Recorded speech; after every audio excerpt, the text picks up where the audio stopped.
شهر رمضان الذي أنزل فيه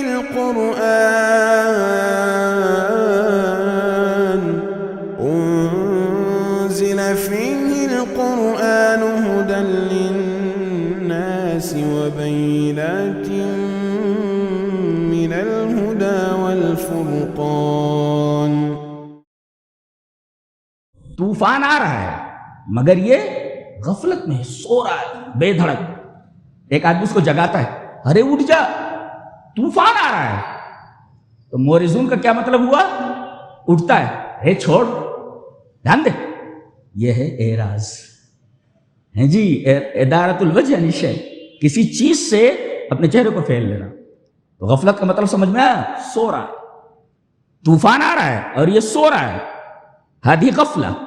اور ایک آدمی اس کو جگا رہا ہے، ارے اٹھ جا طوفان آ رہا ہے، کہہ رہا ہے چھوڑ دے، پھر سو جا رہا ہے.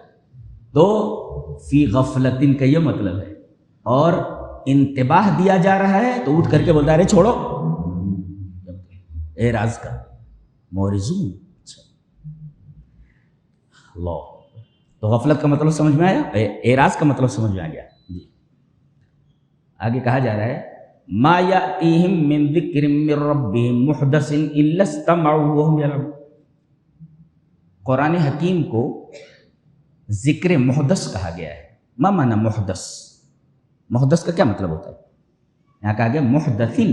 محدث ما معنی محدث؟ محدث کا مطلب ہوتا ہے القرآن نزل منجما مجزأ مفرقا. قرآن حکیم تھوڑا تھوڑا نازل ہوا ہے. یہ آیت نازل ہوئی، اس کے بعد یہ آیت نازل ہوئی، اس کے بعد یہ آیت نازل ہوئی، اس کے بعد یہ آیت نازل ہوئی جی. یہ سورہ نازل ہوئی، اس کے بعد یہ سورہ نازل ہوئی، اس کے بعد یہ سورہ نازل ہوئی، اس سورہ نازل ہوئی. منجما مفرقا، رفتہ رفتہ، ایک کے بعد دیگر ہے جی. اب ظاہر ہے کہ یہ سورہ ہے جی، اور اس کے بعد یہ سورہ آئی جی. تو یہ سورہ محدث ہے، نئی. محدث مینس نیو. تو اس کے مقابلے میں یہ نیو ہے، یہ نئی. اور اس کے بعد یہ سورہ اترتی ہے تو یہ سورہ اس کے مقابلے میں محدث ہے، نیو ہے. یہ ایک حکم یہ ہے جی، اس کے مقابلے میں یہ حکم ہے، نیو ہے. اس کے بعد ایک حکم آ رہا ہے تو یہ حکم اس کے مقابلے میں نیو ہے. پھر اس کے بعد ایک حکم آ رہا ہے اس کے مقابلے میں یہ نیو ہے. محدث مینس نیو، اس لیے کہ قرآن حکیم مجزأ نازل ہوا ہے، ایک دفعتاً واحدہ نازل نہیں ہوا، دھیرے دھیرے نازل ہوا ہے. تو ما یاتیہم من ذکر من ربہم محدث، محدث معنی نیو، پہلے نہیں تھا بعد میں ہوا جی. تو جب بھی کوئی آیت اترتی ہے نئی، ایک آیت اتری اس کے بعد یہ آ رہی ہے، جب بھی کوئی نئی آیت اترتی ہے تو یہ سنتے تو ہیں مگر کھیلتے ہوئے. الا استمعوا وهم يلعبون فی اللاہیۃ القلوب. یہاں لعب اور لہو دونوں کو جمع کیا گیا ایک ساتھ. دیکھیں الا یہاں سماعت، لعب اور لہو تینوں کو ذکر کیا گیا ہے. اللہ اکبر. غور سے دیکھیں، ایک بچہ ہے کلاس روم میں، ٹیچر پڑھا رہا ہے، بچوں لکھو دلی میں قطب مینار ہے. اب یہ موبائل سے کھیل رہا ہے، سن تو رہا ہے، الا استمعوا سن رہا ہے، لیکن کھیلتے وقت کسی چیز کو اگر سنا جائے تو آدھا سنتا ہے اور آدھا نہیں سنتا، کچھ کا کچھ سن لیتا ہے. اب ٹیچر اس کی طرف دیکھتا ہے، اسے معلوم ہو جاتا ہے کہ یہ موبائل سے کھیل رہا ہے. یلعبون کھیل رہا ہے. کھڑے ہو جاؤ، کھڑے ہو. ابھی میں نے کیا پڑھایا؟ ہاں آپ نے پڑھایا دلی میں کتا بیمار ہے. یہ آدھا سنا آدھا نہیں سنا. یہ تیسری چیز لے آیا. یہ دلی میں قطب مینار نہیں سنا اس نے، کچھ تو بھی کہا جا رہا ہے لیکن کھیل رہا ہے نا، کھیل رہا ہے. تو الا استمعوا سن رہا ہے، وہم یلعبون مگر کھیل رہا ہے جی. اب جب کھیل رہا ہے تو سنے گا کیسے؟ سیدھا کا الٹا سن لے گا وہ. یہ مطلب اس کو یاد رکھو تو اس آیت کریمہ کا مفہوم مکمل یاد رہے گا. وہ دلی میں قطب مینار ہے کہ اس نے سن لیا دلی میں کتا بیمار ہے، یہ ہے الا استمعوا وهم يلعبون کی ایک حصی صورت. جی اچھا، یہ کھیل کیوں رہا ہے؟ لعب اور لہو میں فرق ہے. کما قال ابن القیم اللعب بالابدان واللہو بالقلوب. کھیلنا اعضاء سے ہوتا ہے، بدن سے، اور لہو جو ہوتا ہے اس کا تعلق دل سے ہوتا ہے. اور لولم تکن القلوب، لولم تکن القلوب لاہیہ ما لعبت الجوارح. اگر دل غافل نہ ہو تو اعضاء کھیلتے نہیں ہیں. جی اگر وہ مکمل سنتا رہتا تو یہ بات نہ کہتا. ٹیچر نے پڑھایا کچھ، بول کچھ رہا ہے، اس لیے کہ اس کا دل غافل ہے. اور جب دل غافل ہو جائے تو آدمی کا بدن غافل ہو جاتا ہے. جی تو گویا کہ دل کے اوپر ٹکا ہوا ہے اعضاء و جوارح کا معاملہ، کہ اگر دل غافل ہے تو بدن غافل ہو جاتا ہے. وہی بتایا الا استمعوا، سن رہے ہیں، وہم یلعبون، مگر کھیلتے ہوئے سن رہے ہیں. کیوں؟ یہ کھیل کیوں رہے ہیں؟ یہ اس لیے کہ لاہیتاً قلوبہم، ان کے دل غافل ہیں. آج ہماری دعائیں قبول کیوں نہیں ہوتی؟ زبان سے ہم کہہ تو رہے ہیں اے ہمارے رب ہمیں یہ چیز دے دے، اے ہمارے رب ہمارے گناہوں کو معاف کر دے، لیکن ہمارا دل کہاں ہے؟ دل کہیں اور ہے. تو دل کہیں اور ہے اور الفاظ یہاں نکل رہے ہیں، تو یہ کھیل ہے، یہ کھیل ہے. اور اس لیے کہ اس کے ساتھ تمہارا دل نہیں ہے. جی الا استمعوا وهم يلعبون لاہیۃ قلوبهم. آدمی کھیلتا کیوں؟ اس لیے کہ دل غافل ہے اس کا. غور سے اچھی طرح سمجھو ان آیات کو.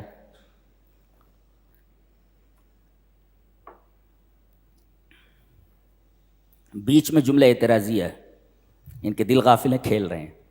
سامنے طوفان آ رہا ہے، ان کو کوئی پرواہ نہیں، یہ بس نبی کے پیچھے پڑے ہوئے ہیں. وَأَسَرُّ النَّجْوَىٰ، ایک ہوتی ہے وسپرنگ، گیا تھا نہیں گیا، یہ وسپرنگ ہے، اس کو نجوہ بولتے. نجوہ میں ٹو وسپر، وسپر نہیں کان میں کچھ کہنا، دھیرے دھیرے کہنا، دوسرا سنائیں، دوسرا سنے نا، اس کو کہتے ہیں نجوہ. ٹو وسپر، وسپرنگ مینس نجوہ. اب نجوہ تو وسپر ہوتا ہی ہے، دوسرا سنتا نہیں، اس کو بھی یہ چھپا رہے. وَأَسَرُّ النَّجْوَىٰ، اللہ وسپر تو کوئی سنتا ہی نہیں ہے، وسپر کو بھی یہ چھپا رہے ہیں. اسرار مانے چھپانا. وَأَسَرُّ النَّجْوَىٰ، یہ لوگ وسپرنگ کو بھی چھپا رہے ہیں. وسپرنگ کو چھپانے کا مطلب یہ ہے کہ اپنی ذات کے علاوہ کسی کو اس کا علم نہ ہو. کیا چھپا رہے ہیں یہ ظالم لوگ؟ الذین ظلموا هل هذا الا بشر مثلکم، یہ تمہاری طرح ایک انسان ہے. ایک افتاتون السحر وانتم تبصرون، یہ جادو بیان کر رہا ہے، یہ قرآن کے نام پہ جادو بیان کر رہا ہے. جی اس نے جادو کو قرآن کا نام دے رکھا ہے. افتاتون السحر وانتم تبصرون، تم لوگ دیکھتے ہوئے بھی جادو کے پاس آتے ہو، مت جاؤ. یعنی محمد صلی اللہ علیہ وسلم کی بات سنو ہی نہیں، وہ جادو ہے.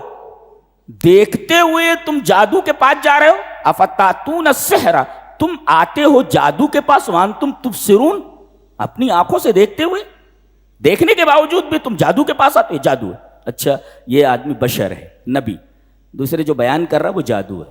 تیسرے اس کے بعد اللہ فرما رہا ہے قال ربی یعلم القول فی السماء والارض،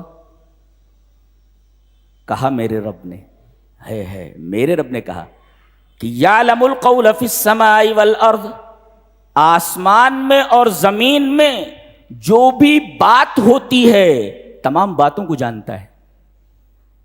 اب تم جو وسپرنگ کر رہے ہو، وسپرنگ کو بھی چھپا رہے ہو، تو زمین اور آسمان میں ہی تو ہے. اللہ کو معلوم ہے کیا بول رہے.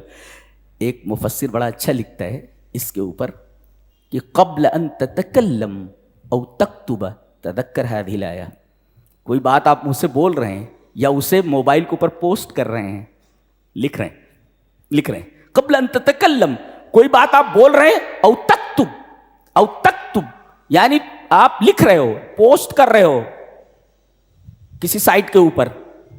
جی تو تذکر هذه الآیہ، یہ آیت یاد رکھو، اس لیے کہ جو پوسٹ کر رہے ہو اللہ کو معلوم ہے کیا پوسٹ کر رہے ہو تم؟ اللہ اکبر، کیا بات کہی گئی ہے. تو آپ جو بول رہے ہو اللہ کو معلوم ہے، جو لکھ رہے ہو وہ بھی اللہ کو معلوم ہے. ہر قول جو آدمی منہ سے بولے، ہر قول جو آدمی لکھے، ہر چیز کو اللہ جانتا ہے. جی آپ نے فیس بک کے اوپر کیا پوسٹ کیا ہے، آپ نے واٹس ایپ کے اوپر کیا پوسٹ کیا ہے، آپ نے انسٹاگرام کے اوپر کیا پوسٹ کیا ہے، میسج میں آپ نے کیا لکھا ہے، اللہ یعلم کل شیء. جی قال ربی یعلم القول فی السماء والارض وهو السمیع العلیم، وہ جانتا بھی ہے اور سنتا بھی ہے. جی جو بول رہے ہو جانتا بھی ہے، اور جو بولے دھیرے بھی بولو تب بھی سن لیتا ہے. ان لوگوں نے کیا کیا، وسپرنگ کو بھی چھپا رہے ہیں. اللہ فرما رہا ہے میں سن رہا ہوں. کیا انداز، وَهُوَ السَّمِيعُ الْعَلِيمُ، سننے والا جاننے والا ہے. اچھا اب تیسری بات بول رہے ہیں، قالوا اضغاث احلام، خواب دیکھ لیا ہے برا، کوئی خواب دیکھ لیا ہے محمد صلی اللہ علیہ وسلم نے. اب وہ خواب جو ہے وہ بیان کر رہے ہیں قرآن کے نام پر. قالوا اضغاث احلام، یہ خواب پریشاں ہیں، قرآن حکیم کو خواب پریشاں بتا رہے ہیں. اچھا بل افتراہ، بلکہ یہ من گھڑت بات ہے. بل ہوا شاعر، بلکہ شاعر ہے. دیکھیے ایک مفسر لکھتا ہے اور یہ حقیقت ہے، قاعدہ ہے، الکاذب لا یستقر علی شیء، جھوٹا کسی ایک چیز پر نہیں ٹھہرتا.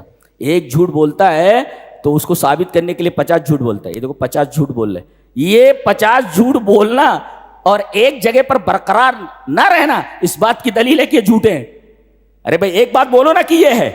اب تم کہہ رہے ہو کہ یہ انسان ہے، اچھا ٹھیک ہے، یہ جادو ہے، یہ خواب پریشاں ہے، یہ من گھڑت بات ہے، یہ شاعر. کسی ایک بات پر ٹکے رہو نا.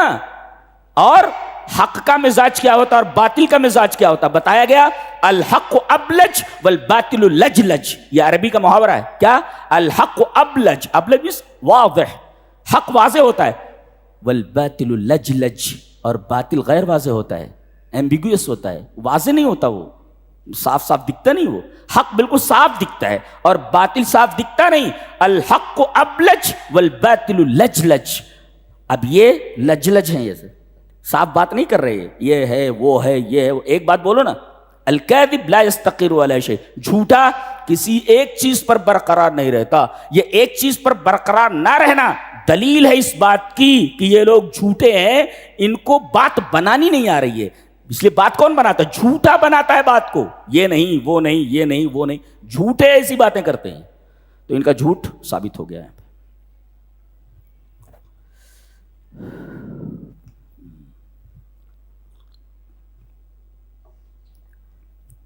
اب وہ جو کہا تھا نا انہوں نے کہ یہ بشر ہے، انسان ہے، جی اس کے 2 دلیلیں دی جا رہی ہیں. اس کی 2 دلیلیں دی جا رہی ہیں. ایک دلیل عقلی ہے اور ایک دلیل نقلی ہے. نقلی دلیل دی جا رہی ہے، وما ارسلنا قبلک الا رجالا نوحی الیہم فاسألوا اہل الذکر ان کنتم لا تعلمون. ہم نے اس سے پہلے، ہمارا جو نبی ہے محمد صلی اللہ علیہ وسلم، اس سے پہلے جتنے انبیاء کرام آئے سارے کے سارے بشر ہی تھے. جی یہ نقلی دلیل ہے. اور اگر یقین نہ آ رہا ہو تو فاسألوا اہل الذکر، تو علماء یہود سے اور علماء نصارہ سے پوچھ لو. ان کی کتابوں میں لکھا ہوا ہے، انجیل میں بھی اور تورات میں بھی، کہ جتنے انبیاء آئے سب کے سب بشر تھے. اس کا مطلب یہ کوئی مسئلہ معلوم نہ ہو تو، مسئلہ معلوم نہ ہو تو جاننے والوں سے پوچھو جو جانتے ہیں. تو اہل کتاب موجود ہیں، تورات میں بھی موجود ہے اور انجیل میں بھی موجود ہے کہ جتنے بھی انبیاء آئے سب کے سب بشر تھے.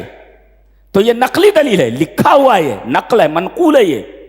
یہ ہر نبی کے بشر ہونے کی یہ نقلی دلیل پیش کی گئی ہے کہ اہل علم بتا دیں گے آپ کو کہ جتنے انبیاء آئے ہمارے نبی سے پہلے سارے کے سارے بشر ہی تھے. یہ نقلی دلیل دی. اب عقلی دلیل لی جا رہی ہے، وما جعلناہم جسدا لا یاکلون الطعام وما کانوا خالدین.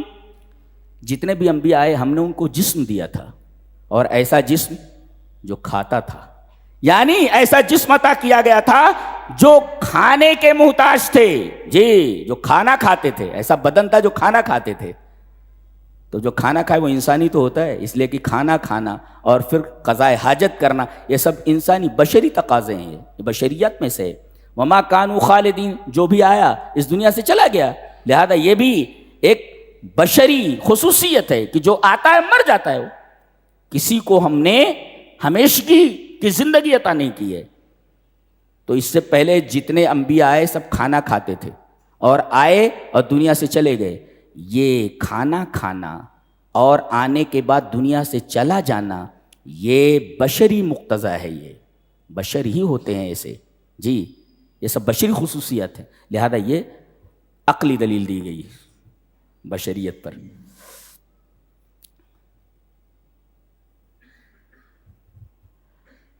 اس کے بعد یہ بتایا گیا کہ یہ جتنے انبیاء آئے ان کی بنیادی تعلیم کیا تھی. تعلیم کیا تھی بنیادی؟ سب سے پہلے انہوں نے اپنی امتوں کے سامنے کون سی تعلیم رکھی؟ بولے توحید کی تعلیم رکھی. اب توحید کے دلائل دیے جا رہے ہیں. توحید کی ایک عقلی دلیل، ایک مشاہداتی دلیل اور ایک نقلی دلیل دی جا رہی ہے. جی عقلی دلیل کیا دی جا رہی ہے؟ یہ دیکھیے اللہ نے فرمایا لو کان فیہما آلہۃ الا اللہ لفسدتا. جی اگر آسمان میں اور زمین میں اللہ کے علاوہ کچھ اور معبود ہوتے تو کائنات کا نظام فاسد ہو جاتا. جی بگڑ جاتا. ایک معبود کہتا کہ آج سورج نکلے گا، دوسرا معبود کہتا کہ سورج نہیں نکلے گا، تو سورج نکلے یا نہ نکلے، فساد پیدا ہو جاتا کائنات میں. لیکن ہم یہ دیکھ رہے ہیں کہ سورج برابر وقت کے اوپر نکلتا ہے، برابر غروب ہو جاتا ہے. یہ دلیل ہے اس بات کی کہ کائنات میں فساد نہیں ہے. لہذا فساد کا نہ ہونا اس بات کی دلیل ہے کہ ایک ہی. ہم جاتے ہیں ناریل کے درخت کے پاس تو ناریل ہی ملتا ہے، نہیں تو جاتے دو خدا ہوتے تو ناریل لینے کے لیے جاتے وہاں آم لٹکا ہوا ہوتا، تو دوسرا کہتا نہیں اس درخت سے آم لٹکنا چاہیے، تو کوئی پودا ہی نہیں لگاتا. گیہوں کا کھیت لگایا اور وہاں پر جو ہے کچھ اور نکلا ہوا وہاں پہ، اس لیے کہ دوسرا خدا کہتا کہ یہ گیہوں نہیں نکلے گا یہاں سے، بلکہ یہاں سے کچھ اور ہم نکالیں گے. تو پورا نظام عالم درہم برہم ہو جاتا اگر دو خدا ہوتے تو. اچھا تو یہ عقلی دلیل دی گئی. ایک اسکول کے دو ہیڈ ماسٹر ایک ہی عہدے پر اور ایک ہی اختیار کے اگر رکھ دیے جائیں، نتیجہ کیا ہوگا؟ اسکول کی تباہی پر یہ معاملہ منتج ہوگا، تباہ ہو جائے گا اسکول. جب ایک اسکول نہیں چل سکتا، دو یکساں اختیارات والے لوگوں کو ہیڈ ماسٹر بنا دیا جائے، ایک اسکول نہیں چل سکتا. یہ کائنات کیسے چل سکتی ہے؟ دو کی وجہ سے. جی یہ عقلی دلیل ہے کہ اس کائنات میں ایک ہی الہ ہے، ایک ہی قوت ہے جو اس کائنات کے پیچھے کار فرما ہے.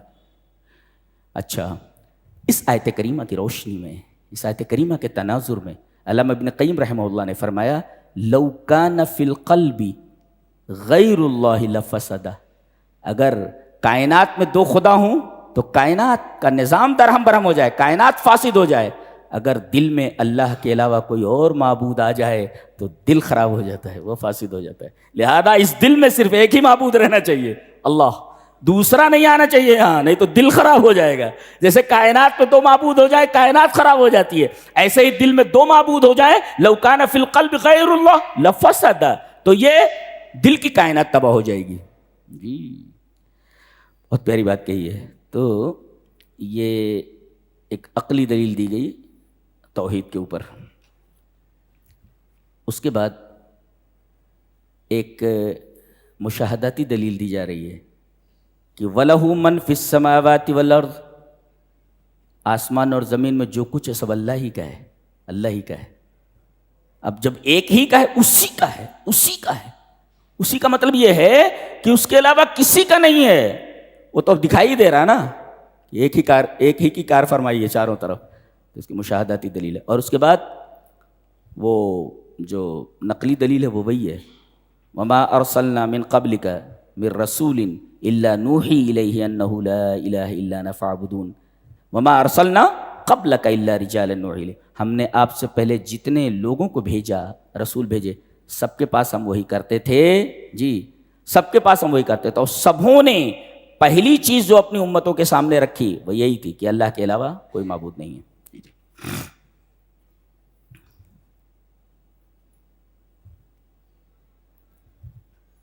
وَمَا أَرْسَلْنَا مِن قَبْلِكَ مِن رَّسُولٍ إِلَّا نُوحِي إِلَيْهِ أَنَّهُ لَا إِلَٰهَ إِلَّا أَنَا فَاعْبُدُونِ.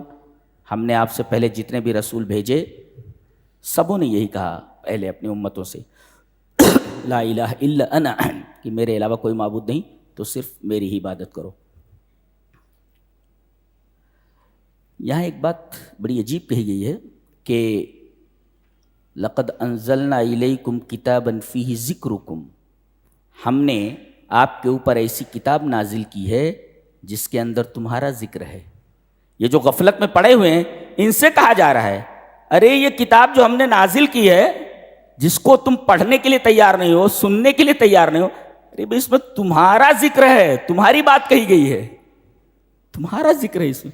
تم کیسے غافل ہو کہ تم یہ دیکھنا نہیں چاہتے کہ بھائی اس میں ہمارے لیے کیا کہا گیا ہے، ہمارے لیے کیا کہا گیا اس کتاب میں. تم اپنے لیے اس کتاب کو نہیں پڑھ سکتے کہ اس میں تمہارے لیے کیا کہا گیا. تم جیسا بدنصیب کون ہو سکتا ہے. یہ کتاب اس لیے اتاری گئی ہے تاکہ تم اپنے آپ کو جانو، تمہارا ذکر ہے اس کے اندر. تو یہ اعراض یہ تمہارے لیے خطرناک ہے جی، اس لیے کہ جب تمہارا ذکر ہے یعنی تم کو زندگی کیسے گزارنی ہے وہ اس میں دیکھنا ہے، زندگی کیسے بنتی ہے وہ اس میں دیکھنا ہے، تباہ آدمی کیسے ہوتا ہے اس میں ذکر ہے، آدمی عروج پر کیسے جاتا ہے اس میں ذکر ہے. ارے اس کو نہیں پڑھو گے تو تباہ و برباد ہو جاؤ گے، اس لیے کہ کتاب ہم نے نازل کی ہے اس میں تمہارا ذکر ہے. لقد انزلنا الیکم کتابا فیہ ذکرکم. اللہ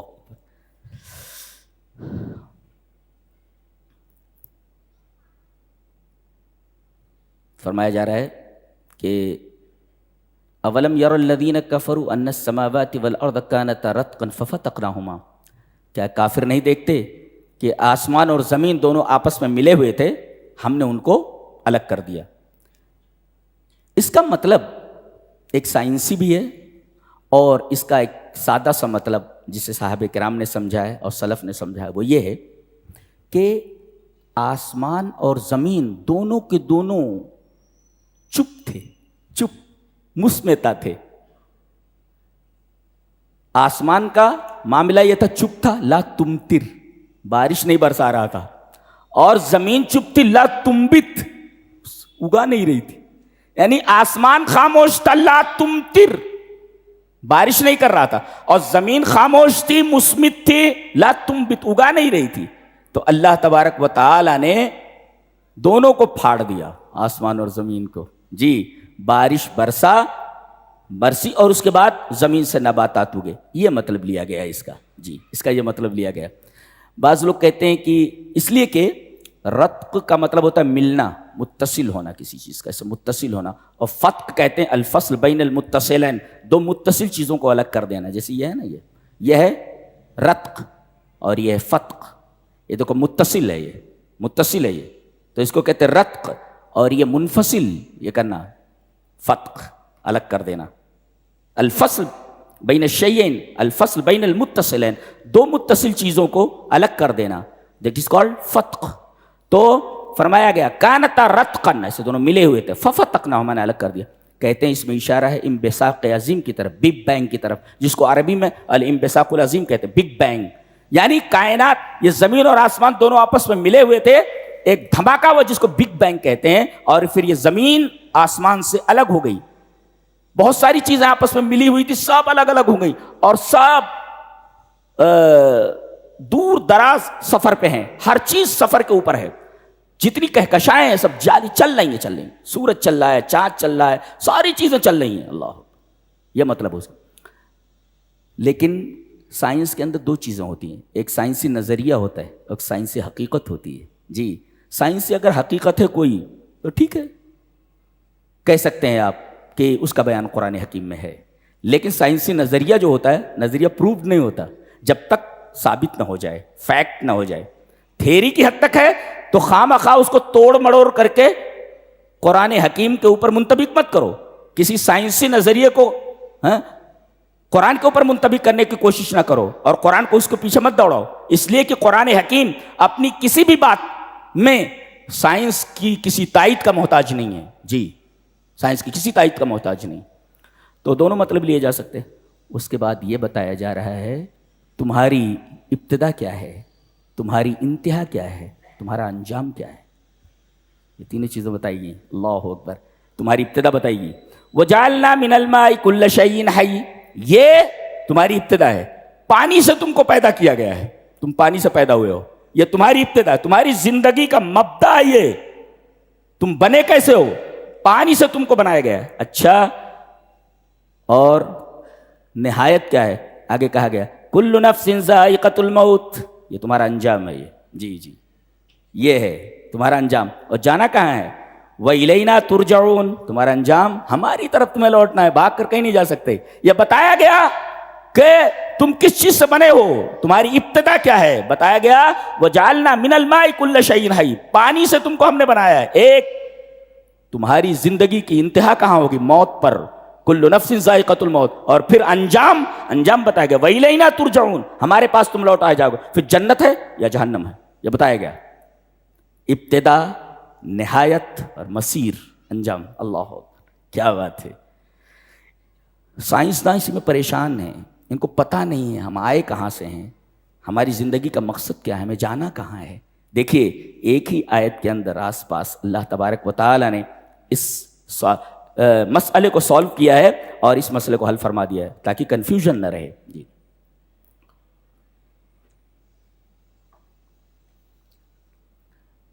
آدمی پانی سے بنا، چل رہا ہے، موت آئی اس کو، اب یہ نہایت الفصل الاول من الحیات، زندگی کا یہ پہلا چیپٹر ہے جو کلوزڈ ہو گیا، کلوزڈ۔ یہ چیپٹر کھلا ہوا تھا، موت کے اوپر ایک چیپٹر بند ہو گیا۔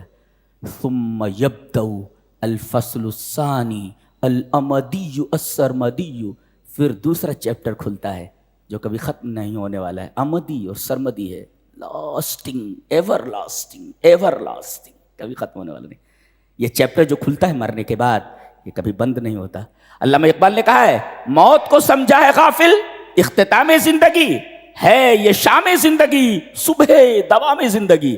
موت کے اوپر سارا معاملہ ختم نہیں ہوتا، بلکہ یہاں جب دنیا کا سورج غروب ہوتا ہے تو یہاں سے ایک ایسا سورج طلوع ہوتا ہے جو کبھی ڈوبتا نہیں ہے۔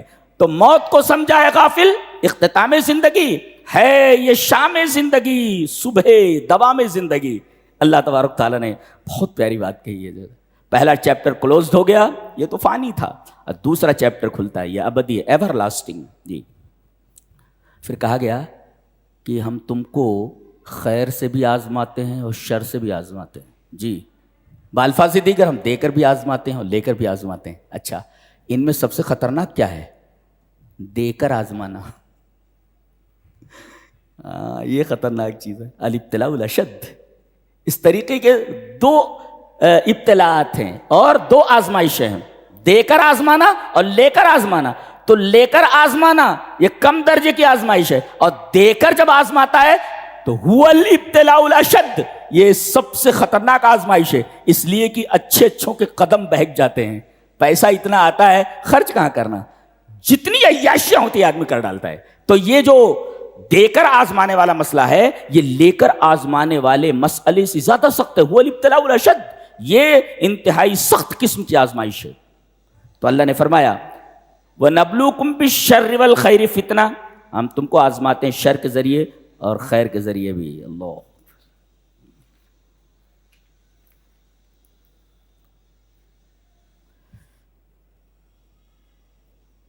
کہا گیا کہ جو مجرم ہوتا ہے نا، مجرم، اسے لایا جائے گا۔ اللہ نے فرمایا وَلَئِن مَسَّتْهُمْ نَفْحَةٌ مِّنْ عَذَابِ رَبِّكَ لَيَقُولُنَّ يَا وَيْلَنَا إِنَّا كُنَّا ظَالِمِينَ، اگر ہمارے عذاب کا ایک جھونکا، نفخہ کہتے ہیں، نفحہ جھونکے کو بولتے ہیں، ہوا کا چھو جائے، مس ٹو ٹچ، وَلَئِن مَسَّتْهُمْ مس من ٹو ٹچ، ٹچ کر جائے، نفحۃ من عذاب ربک، تیرے رب کے عذاب کا ایک جھونکا ٹچ کر جائے تو آدمی سب بتا دیتا ہے۔ لَيَقُولُنَّ يَا وَيْلَنَا إِنَّا كُنَّا ظَالِمِينَ، کہہ دیں گے ہائے ہم بہت بڑے ظالم تھے۔ دیکھیے ٹارچر کی ضرورت پیش نہیں آئی۔ ٹارچر کے کئی طریقے ہوتے ہیں، عرب میں کہتے ہیں ٹارچر کا ایک طریقہ یہ ہے کہ آدمی کا جو پیشاب کی جگہ ہے اس کے اوپر ایک پٹی لگا دیتے ہیں، ایسے پٹی لگا دیتے ہیں جی، اور اس کے بعد لیجئے شربت پیجئے، پھر اس کے بعد دوسرا شربت لاؤ، لے لیجئے پیجئے، جی جی، اور پلاؤ، لیجئے پیجئے، تھوڑی دیر کے اندر اسے 10 گلاس شربت پلا دیتے ہیں، پی رہا ہے دبا کر کے پی رہا ہے، اس کے بعد اب پیشاب تو بند ہے نا راستہ, ٹیپ لگا ہوا ہے اس کے اوپر, سارا بک دیتا ہے وہ, کچھ مارنے وارنے کی ضرورت نہیں پڑتی, سب بک دیتا ہے, اسے ایک تھپڑ بھی مارنے کی ضرورت نہیں. جی جی جی. تو عذاب کے کئی طریقے ہوتے ہیں. دیکھیں, مس ٹو ٹچ, نفحہ جھونکا, پف, وَلَئِن مَسَّتْهُمْ نَفْحَةٌ مِّنْ عَذَابِ رَبِّكَ, یہ نفحہ اتنا خطرناک ہے کہ آدمی بک دے گا, اِنَّا كُنَّا ظَالِمِينَ, اقرار کرتا ہوں میں ظالم ہوں, میں نے ایسا کیا ہے. دیکھیں ایک جھونکا لگنے پر, ایک مفسر کہتا ہے جھونکے کا حال یہ ہے, اگر تم کو جہنم میں ایک ڈبکی دے کر نکالا جائے تو تمہاری حالت کیسی ہوگی, اور تمہیں ہمیشہ کے ڈال دیا جائے تو کیا ہوگا تمہارا. اللہ اکبر. وَلَئِن مَسَّتْهُمْ نَفْحَةٌ مِّنْ عَذَابِ رَبِّكَ لَيَقُولُنَّ يَا وَيْلَنَا إِنَّا كُنَّا ظَالِمِينَ. سبحان اللہ وبحمدہ, سبحان اللہ. ہمارا رب کیسے بات کرتا ہے, کیسے بات کرتا ہے. پھر حضرت ابراہیم علیہ السلام کا قصہ ہے. نوجوان ہے یہ, فتن, نوجوان, ینگ, پورے فتح مینس ینگ. لوگ عید منانے کے لیے گئے, ان کی قوم جو بت پرست تھی, اور پورا ایک بت خانہ تھا, اس میں ایک بڑا بت بھی تھا. انہوں نے کہا کہ میں بیمار ہوں, نہیں جاؤں گا, بیمار ہوں, نہیں جاتا. وہ لوگ چلے گئے, ادھر کلہاڑا لے کر کے بت خانے میں گھس گئے, اور سب کو توڑ تاڑ کر کے وہ بڑا والا جو بت تھا اس کے گلے میں کلہاڑا لٹکا دیا. اب آئے, دیکھا کہ سارے بت ٹوٹے پڑے ہیں. کہا کہ کون ہو سکتا ہے؟ بولے ایک نوجوان ہے, ان بتوں کا ذکر کرتے ہوئے سنا گیا ہے. وہ قالوا سمعنا فتى يذكرهم يقال له ابراہیم, ابراہیم نام ہے اس کا. قالوا فاتوا به على اعين الناس, سامنے لاؤ سب کے. لائے گئے. قالوا انت فعلت هذا بآلهتنا یا ابراہیم, ہمارے معبودوں کے ساتھ تو نے یہ کیا ہے؟ یہ کیسے معبود ہیں, ٹوٹے پھوٹے پڑے, کہہ رہے ہمارے معبود. انا مت ماری جاتی ہے تو اس طریقے کے عقیدے جنم لیتے ہیں. بتائیے, ٹوٹے پھوٹے پڑے ہیں سب. ان کو کہا جا ہمارے معبودوں کے ساتھ تو نے ایسا کہ کائے کے معبود ہیں یہ, ایک انسان سے کے ذریعے ٹوٹے پھوٹے پڑے ہیں. قال بل فعلہ کبیرہم, ان کے بڑے نے کیا ہے, ان کے بڑے نے. ایک نقطہ ایک مفسر نے بتایا ہے کہ اللہ تبارک و تعالیٰ کی جو ناپسندیدہ چیز ہوتی ہے اس پر مطلق تعظیمی لفظ نہیں بولا جاتا. نقطہ یاد رکھو. کیا؟ اللہ تعالیٰ کے نزدیک جو چیز ممقوت اور جو چیز مبغوض اور ناپسندیدہ, ناگوار ہوتی ہے, اسے مطلق,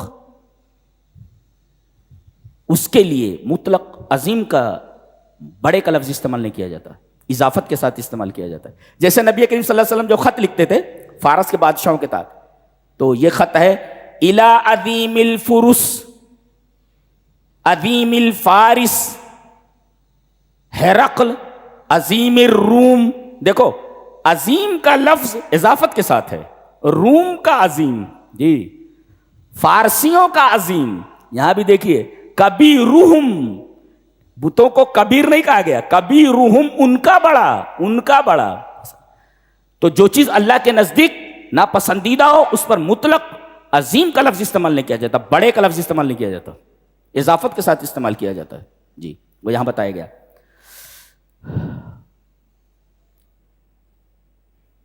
بڑا کون ہو سکتا ہے؟ حضرت ابراہیم بھی بڑے ہو سکتے ہیں. بڑا کون بڑا؟ ان کا بڑا, ان کا بڑا. پھر حضرت ابراہیم علیہ السلام نے کہا فاسألوہم ان کانوا ینطقون, معبود ہے نا, پوچھ لو, انہی سے پوچھ لو. ان کانوا ینطقون, اگر یہ بولتے تو انہی سے پوچھ لو. کتنی جرات ہے نہیں. یہ ابو الانبیاء ہیں, تمام انبیاء کے باپ ہیں یہ. جی ایک طرف پوری قوم ہے, ایک طرف اکیلا کھڑا ہوا ہے, کہہ رہا ہے کس نے توڑا, انہی سے پوچھ لو نا. ان کانوا ینطقون, ان کے ساتھ یہ جو سلوک ہوا ہے, یہ معبود ہیں تو ان سے پوچھو یہ سلوک کیا کس نے ان کے ساتھ, معبود ہیں تو. فرجعوا الى انفسهم فقالوا انکم انتم الظالمون, تم لوگ ظالم ہو. ثم نکسوا علی رؤوسہم, منڈی نیچے ڈال دی انہوں نے, اور کہنے لگے لقد علمت ما هؤلاء ينطقون. ابراہیم تجھے معلوم ہے کہ بولتے نہیں ہیں. دیکھا, ارے بولتے نہیں ہیں تو پوجا کائے کی کر رہے ہو, کس کی پوجا کر رہے ہو تم؟ لقد علمت ما هؤلاء ينطقون. حضرت ابراہیم علیہ السلام نے پھر فرمایا قال فتعبدون من دون اللہ ما لا ينفعکم ولا یضرکم اف لکم ولما تعبدون من دون اللہ فلا تعقلون. یہ دیکھیے تم ایسوں کی عبادت کر رہے ہو، تم عبادت کرتے ہو ایسے کی جو نہ نفع دے سکے نہ نقصان پہنچا سکے. تف ہے تمہارے اوپر اور تمہارے معبودوں کے اوپر، کیا تمہیں عقل نہیں ہے؟ افلا پوری قوم کے سامنے اکیلے ابو الانبیاء ہی بول سکتا ہے، ابو الانبیاء ہی بول سکتا ہے جی، جن کے بارے میں کہا گیا کہ میرے حبیب آپ ان کی ملت کی اقتدا کیجیے. ہمارے نبی سے کہا جا رہا ہے کہ یہ اتنا بڑا نبی ہے کہ اس کی ملت کی اقتدا کیجیے آپ. ملت ابیکم ابراہیم، جی یہ ابو الانبیاء ہے، یہ میرا خلیل ہے، اس کی ملت کی اتباع کرو. دیکھو کیا بول رہے ہیں وہ، تف ہے تمہارے اوپر اور تمہارے معبودوں کے اوپر بھی تف. عقل نہیں، افلا تعقلون. انہوں نے کیا کہا، پکڑو اس کو جلا دو اور اپنے معبودوں کی مدد کرو. کیسے معبود ہیں جو مدد کے محتاج ہیں؟ ارے معبود تو مدد کرتا ہے، یہ مدد کے محتاج ہے. کہا کہ ان کو جلا دو. ایک مفسر لکھتا ہے جب مناظرے کے میدان میں سامنے والا دلیل نہ دے سکے اور گالیوں پر آ جائے اور آستین چڑھانے پر آ جائے تو سمجھو اس کے بعد دلائل ختم ہو چکے ہیں. جی ماڈرن دور میں گالیاں تمام دلائل کے خاتمے کا اعلان. گالی دینے لگے نا اور محاکمے کی زبان میں بات کرنے لگے تو سمجھو اس کے بعد دلائل نہیں ہے. دیکھو یہاں دلیل نہیں دے پا رہے ہو، دلیل نہیں دے پا رہے ہو. وہ کہہ بھی رہے ہیں کیا تمہارے پاس عقل نہیں ہے؟ دلیل نہیں دے، پکڑو اس کو، بولو اس کو جلا دو. چلو یہ بھی کر کے دیکھ لو. بہت بڑی آگ جلائی گئی ہے اور اس آگ میں انہیں پھینک دیا گیا. ادھر یہ آگ میں ڈالے گئے، ادھر ہم نے کہا. رب فرما رہا ہے قلنا یا نارو کونی بردم و سلاما علی. اس میں لفظ کونی بہت خطرناک ہے. کونی جی، کن کونا کونو، کونی کونا کننا، جی کونی. انما امرہ اذا اراد شیئا ان یقول له کن فیکون. جی جب کسی چیز کے کرنے کا ارادہ کرتا ہے تو کہتا ہو جا، کن ہو جا، وہ چیز ہو جاتی ہے. یہاں بھی وہی لفظ کن استعمال کیا گیا. کونی کیا ہو جا، تو گرم ہے نا اب ٹھنڈی ہو جا. جی کونی بردن، بردن کہا گیا نا، اس کے بعد سلامن کہا گیا، ورنہ اتنی ٹھنڈی ہو جائے ٹھنڈی سے مر جاتے تھے حضرت ابراہیم. جی اتنی ٹھنڈی ہو جائے. اور علی ابراہیم کہا گیا، ابراہیم کے اوپر ٹھنڈی ہو جائے، ورنہ یہ جو آگ ہے نا پوری دنیا کی آگ ٹھنڈی ہو جاتی. جی یہ ہے قلنا یا نارو کونی بردم و سلامن علی ابراہیم. جب ہر چیز کن سے ہوتی ہے تو کن سے آگ جلا رہی ہے تو کن سے آگ ٹھنڈی بھی ہو سکتی ہے. یہ لفظ کن ہے. قلنا یا نارو کونی، کن ہو جا. جب ہر چیز کن سے ہوتی ہے، اللہ کسی چیز کے کرنے کا ارادہ کرتا ہے تو کہتا کن ہو جا، ہو جاتی ہے. تو کہا کن تو ٹھنڈی ہو جا رہی، کہا کن گرم ہو جا رہی. ہر چیز جب کن سے ہوتی ہے تو اس کو کہا تھا کہ گرم ہو جا تو گرم تھی، اور اب کہا جا رہا ہے ٹھنڈی ہو جا تو ٹھنڈی ہو جا رہی. اللہ اکبر. قلنا یا نار کونی بردم و سلاما علی ابراہیم. جی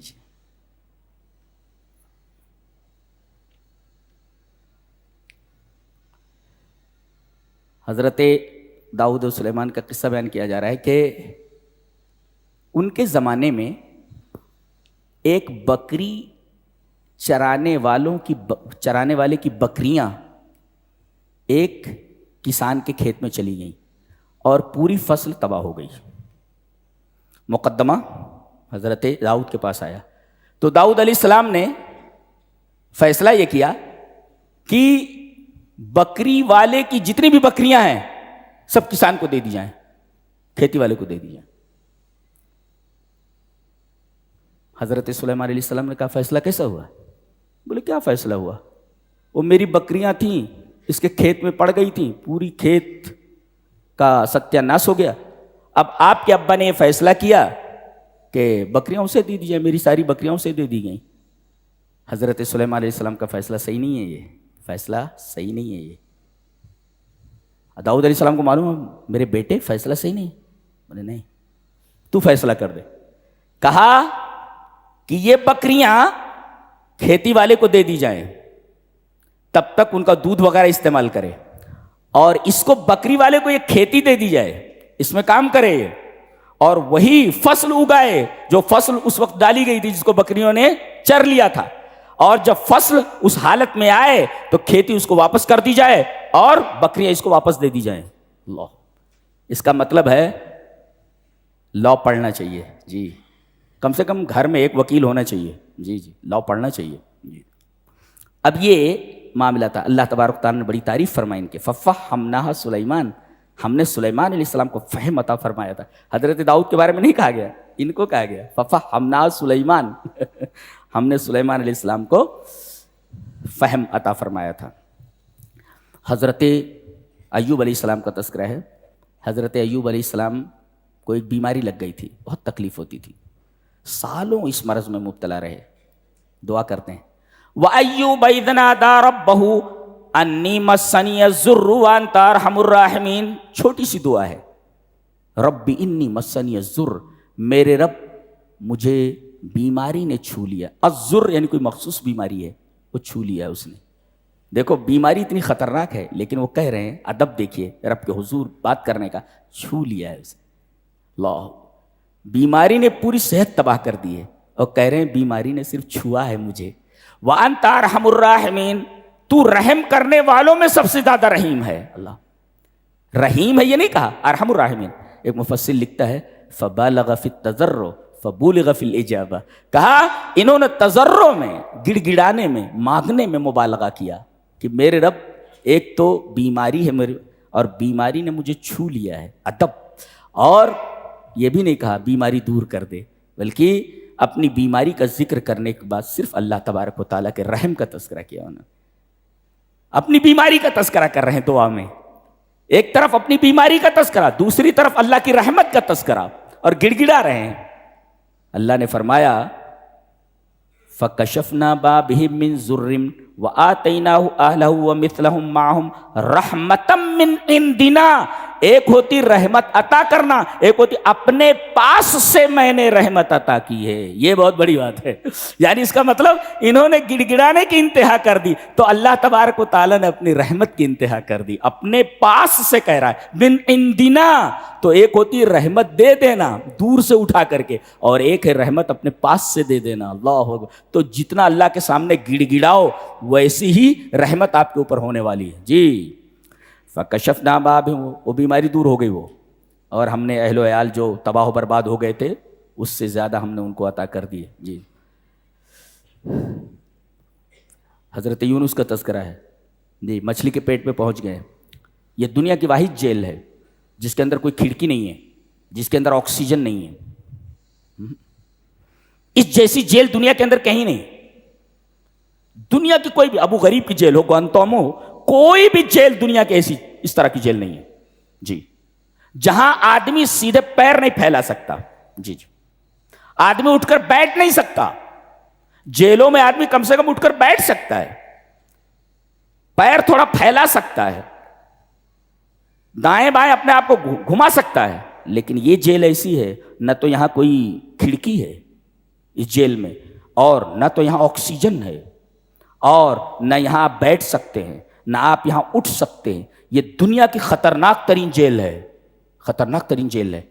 اور اس جیل میں پہنچنے کے بعد دعا کر رہے ہو لا الہ الا انت سبحانک انی کنت من الظالمین. ان سے زیادہ پریشان کون ہو سکتا ہے؟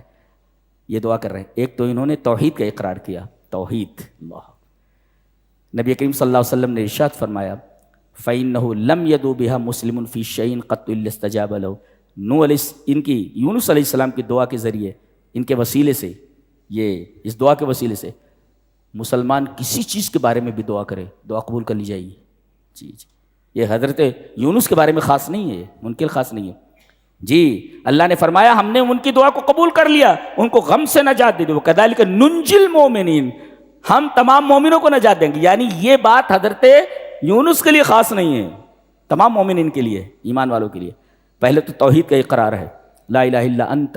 دوسرے سبحانک، تنزیہ اللہ من کل نقائص، اے اللہ تیرے اندر کوئی عیب نہیں ہے. دو، اور تیسرے اعتراف بالذنب، اپنے گناہ کا اعتراف، میرے رب غلطی ہو گئی مجھ سے. اللہ، اس طرح مانگو، اللہ تیرے علاوہ کوئی معبود نہیں، تو تمام عیوب سے، تمام نقائص سے پاک ہے۔ میرے رب میں اپنے تمام گناہوں کا اعتراف کرتا ہوں۔ اللہ، یہ تینوں چیزیں جمع ہو جائیں دعا قبول ہو جاتی ہے۔ دعا قبول ہو جاتی ہے۔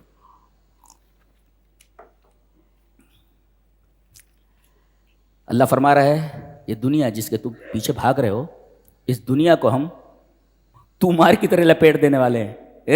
یوم نطوی السماء کطی السجل للکتب، سجل الصحیفہ فیہا کتاب،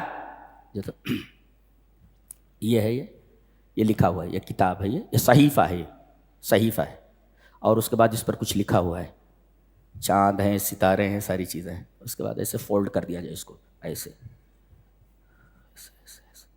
دیٹ از طی، لپیٹنا ایسے۔ اب ظاہر ہے کہ تمہار کو اگر لپیٹ دیا جائے تو لکھائی دکھائی نہیں دیتی، ایسے ہی کائنات کو ہم لپیٹ دیں گے، سورج چاند ایسے ہی ہو جاتے، سب کے سب گم ہو جاتے اسی میں۔ سبحان اللہ و بحمدہ سبحان اللہ العظیم۔ یوم نطوی السماء کطی السجل للکتب، ہم آسمان کو اس طرح لپیٹ دیں گے جیسے صحیفے کو لپیٹا جاتا ہے، لکھی ہوئی چیزیں اسے تمہار بنا دیتے ہیں ہم اس کو۔ کیا قوت ہے۔ اس کے بعد سورہ حج ہے۔ سورہ حج کی خصوصیت یہ ہے کہ اس کو 3 طریقے سے قیامت سے مماثلت ہے، جی 3 طریقے سے۔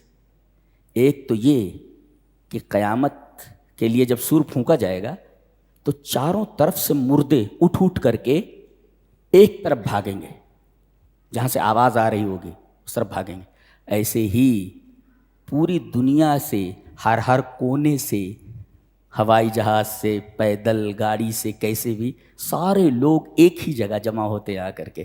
تو قیامت سے ایک طریقے کی مماثلت ہوئی حج کی، اور دوسرے سب ایک ہی لباس میں رہتے ہیں، جی، اور وہاں بھی مرنے کے بعد جب اٹھائے جائیں گے سب ایک ہی لباس میں رہیں گے، کون سا؟ ننگا لباس، فطری لباس، کسی کے جسم کے اوپر کوئی لباس نہیں ہوگا، سب ایک ہی لباس، وہ فطری لباس ہے۔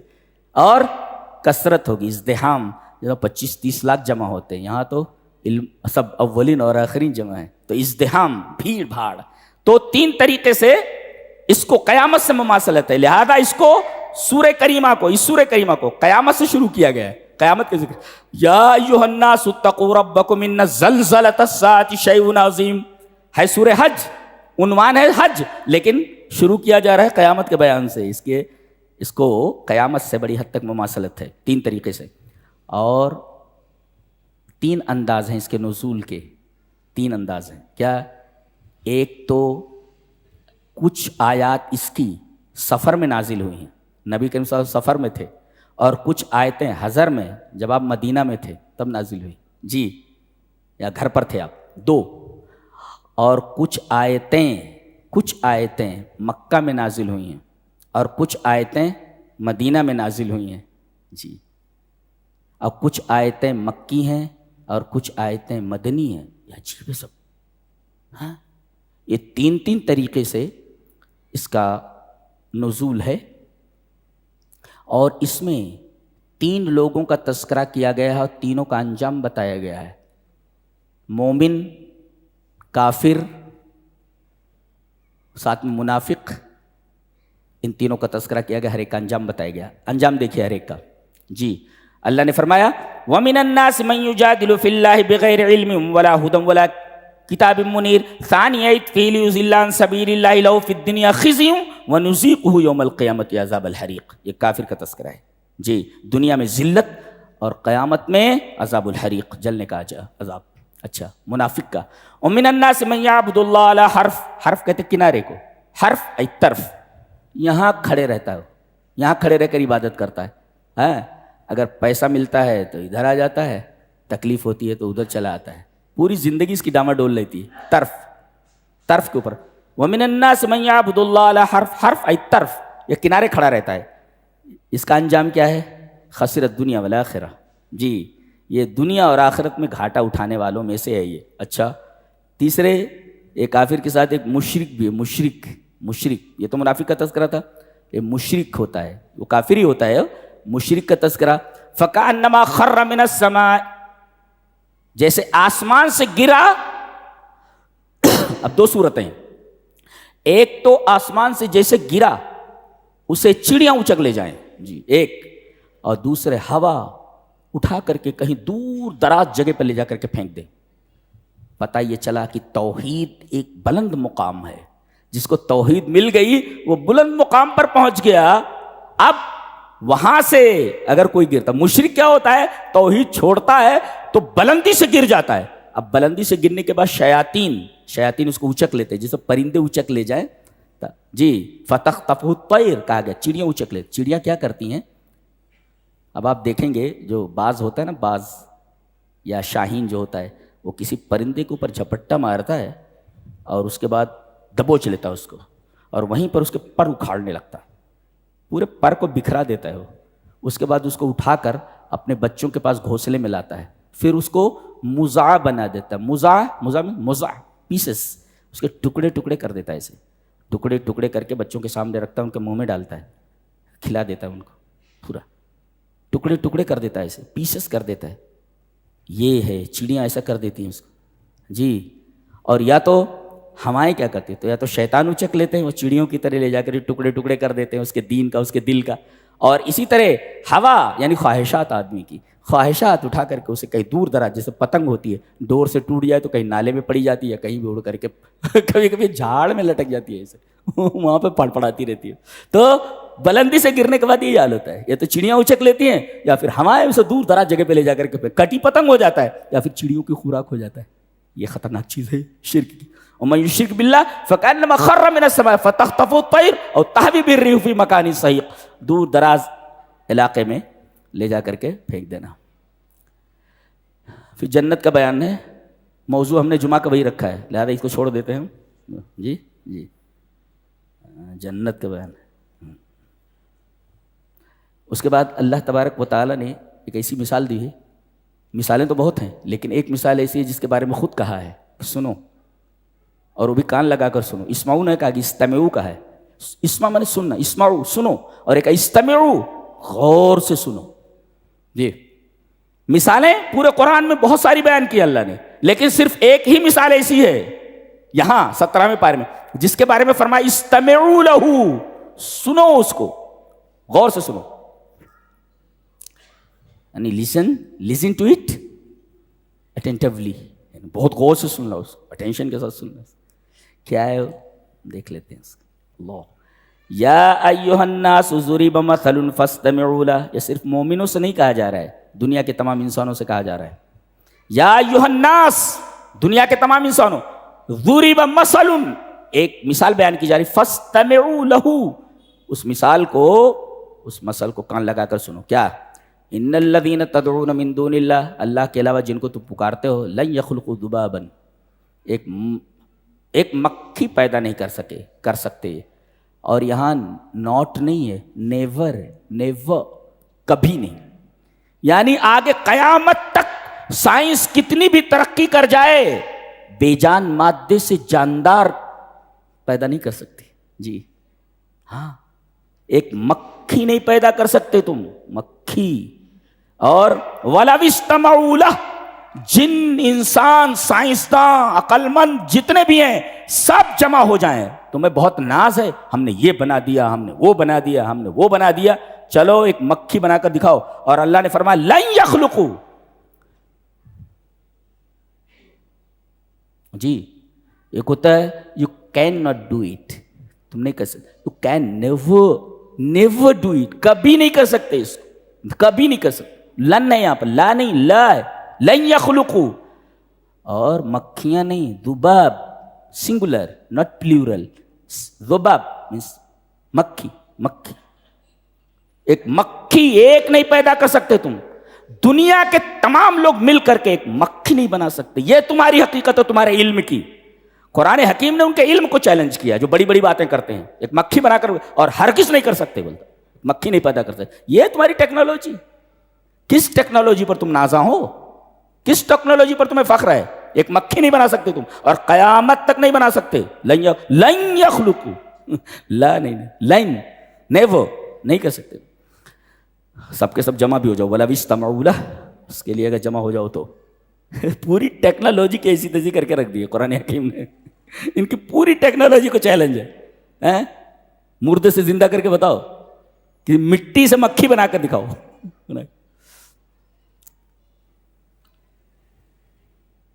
ایک ایسے تھا ملحد تھا, ایتھیسٹ تھا, وہ کہا کہ کیا ہے پیدا کرنا, کیڑوں کا پیدا کرنا تو بہت آسان ہے جی, کیڑوں کا پیدا کرنا بہت آسان ہے, میں کر سکتا ہوں. کہا کہ ٹھیک ہے کیا کرنا ہے؟ بولے ایک ڈبہ لاؤ. لائے, اس میں تھوڑا گوبر لاؤ. گوبر لا کر کے ڈبے میں رکھا گیا اور ڈبے کے منہ کے اوپر کپڑا لگا کر کے بڑی مضبوطی سے اس کو بند کر دیا اور کہا کہ 15 دن کے بعد میرے پاس آؤ. 15 دن کے بعد آیا, کہا کہ کھولو اب اس کو. کھولا گیا تو اس میں سے کیڑے نکلے سے بج بج بج بج بج. کہا کہ دیکھو گوبر ڈالا تھا نا, کیڑے کہاں تھے وہاں, دیکھو میں نے پیدا کیا ہے. بولے اچھا یہ کیڑے تم نے پیدا کیے ہیں, بتائیے کل کتنے ہیں؟ کتنے پتہ نہیں. اس میں کتنی مادائیں ہیں اور کتنے نر ہیں. فبہت الذی کفر, بھاگ گیا ہو.